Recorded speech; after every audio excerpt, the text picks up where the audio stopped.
والصلاة والسلام على رسوله الكريم وعلى آله وصحبه اجمعین اما بعد۔ زندگی اور موت کا سلسلہ اللہ پاک نے اس لیے چلایا ہے، خود کہتا ہے خلق الموت والحیات، میں نے زندگی اور موت کو بنایا۔ تو یہ میرے مالک کا نظام ہے، خلق الموت والحیات لیبلوکم ایکم احسن عملا۔ آنا بھی ہے اور جانا بھی ہے۔ بڑے سے بڑی ہستیاں ایک ہی راستے سے آئیں اور بڑی سے بڑی ہستیاں ایک ہی راستے سے واپس گئیں۔ جناب رسول اللہ صلی اللہ تعالی علیہ وسلم سے بڑھ کر اس کائنات میں اللہ نے کوئی نہیں پیدا فرمایا۔ اللہ کے نبی نے فرمایا، اللہ نے سارے آدم علیہ السلام کی نسل کو دیکھا اور اس میں سے عربوں کو چھانٹا، پھر عرب کی نسل کو دیکھا، اس میں سے مضر کو چھانٹا، پھر مضر کی نسل کو دیکھا تو اس میں سے قریش کو چھانٹا، پھر قریش کی نسل کی چھانٹی کر کے اس میں سے ہاشم کو الگ کیا، پھر ہاشم کی چھانٹی کر کے اس میں سے اللہ نے مجھے وجود بخشا۔ انا خیرکم ابا و نفسا، مجھ سے بڑا کسی کا خاندان نہیں، مجھ سے بڑا کسی کا گھرانہ نہیں۔ یہ وہ گھرانہ ہے جس پر درود پڑھنے کا ہمیں اللہ نے حکم دیا۔ سبحان اللہ، یعنی میرے نبی نے جو درود سکھایا تو میرے رب کا حکم ہے کہ اللہم صلی علی محمد وعلی آل محمد، کہ اللہ کے نبی ہمیں نماز کا درود سکھا رہے ہیں۔ میرے نبی کا خاندان اتنا عظیم خاندان ہے کہ اپنی ان کی ذات کے لیے درود الگ اور ان کی اولاد کے لیے درود الگ۔ اللہم صلی علی موسیٰ وعلی آل موسیٰ کوئی حکم موجود نہیں۔ اللہم صلی علی ہارون وعلی آل ہارون کوئی حکم موجود نہیں۔ اللہم صلی علی داود وعلی آل داود، اور یہ اللہم صلی علی محمد وعلی آل محمد، یہ ہے میرے نبی کا خاندان جس کو اللہ نے سب سے الگ کر کے چنا۔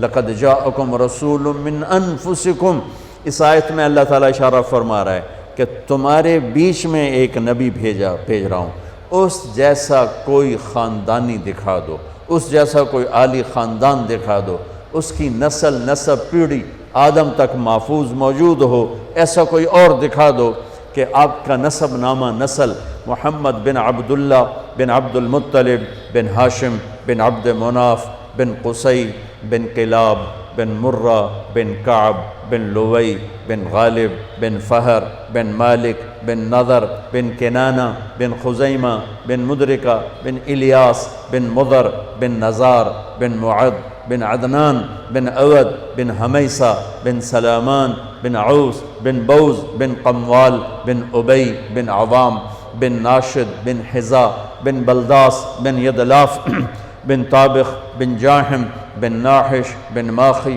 بن عیفی بن عبقر بن عبید بن الدعاب بن حمدان بن سنبر بن یثربی بن یحزن بن یلحن بن ارعوہ بن عیذی بن ذیشان بن عیسر بن اخناد بن ایہام بن مقصر بن ناحث بن زارع بن سمی بن مزی بن عوض بن عرام بن قیدار بن اسماعیل بن ابراہیم بن آدر بن ناحور بن سروج بن رعو بن فائج بن عابر بن ارفقشاد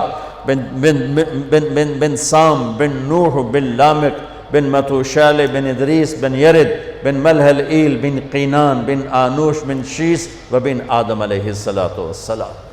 یہ میرے نبی کا نسب ہے۔ وَأَحْسَنَ مِنْكَ لَمْ تَرَ قَطُّ عَيْنِي وَأَجْمَلَ مِنْكَ لَمْ تَلِدِ النِّسَاءُ خُلِقْتَ مُبَرَّأً مِنْ كُلِّ عَيْبٍ كَأَنَّكَ قَدْ خُلِقْتَ كَمَا تَشَاءُ۔ میرے نبی جس باپ کی پشت میں ہوتے آپ کا نور، اس کا ماتھا روشن ہو جاتا تھا۔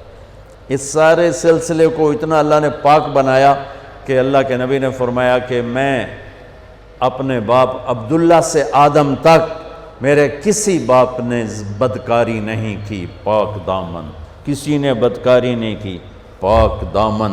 اور جس باپ کی کم پشت میں آپ کا نور جاتا تھا وہ ماتھا روشن ہو جاتا تھا۔ حضرت ہاشم آپ کے پردادا مدینہ میں گئے ہوئے ہیں تجارت کی غرض سے، بازار سے گزرتے ہیں، سامنے سے ایک یہودی عورت آ رہی، وہ آپ کو دیکھتی تو آپ کو کھڑا کر لیتی ہے اور عجیب بات کرتی ہے، کہتی ہے ہاشم 100 اونٹ لے لے، 100 اونٹ، اور ایک رات میرے ساتھ گزار۔ کام تو بدکار عورت تو الٹا کام ہوتا ہے نا، وہ کہتی 100 اونٹ دے دے اور رات میرے ساتھ گزار۔ طواف کا مسئلہ تو ایسا ہوتا ہے، اور وہ کہہ رہی ہے 100 اونٹ لے لے اور ایک رات میرے ساتھ گزار۔ وہ حیران پریشان ہو گئے، کہنے لگے بی بی تو مجھے زنا کی دعوت دیتی ہے، میں سردار عزت دار آدمی ہوں، میں یہ کام نہیں کر سکتا۔ 2 دن بعد انہوں نے وہاں شادی کی بنو نجار میں حضرت سلمہ کے ساتھ، تو اس سے حمل ٹھہرا عبد المطلب کا، تو وہ نور ادھر منتقل ہو گیا۔ چند دن گزرے، بازار سے جا رہے تھے، وہ عورت آگے سے آ رہی تھی، تو آپ نے اس کو کھڑا کر لیا اور فرمایا بی بی تو مجھے گناہ کی دعوت دیتی ہے تو حلال کریں، آؤ شادی کر لیتے ہیں۔ تو اس نے یوں دیکھا اور کہنے لگی ہاشم مجھے غلط نہ سمجھنا، میں کوئی بازاری عورت نہیں ہوں، عزت دار ہوں، میں نے جو تمہیں رات کی پیشکش کی تھی وہ تیرے ماتھے پر آخری نبی کا نور تھا، میرا جی چاہا وہ امانت میرے پیٹ میں آ جائے، پر وہ تو سلمہ لے گئی، جاؤ مجھے کوئی حاجت نہیں ہے۔ یہ واقعہ آپ کے باپ کے ساتھ پیش آئے۔ حضرت عبداللہ بازار میں تشریف لے جا رہے ہیں، تو ایک عورت نے آپ کو دیکھا تو کہنے لگی عبداللہ تیری جان بچانے میں 100 اونٹ لگے تھے، تو وہ 100 اونٹ میں دیتی ہوں اور تم ایک رات میرے ساتھ گزار لو۔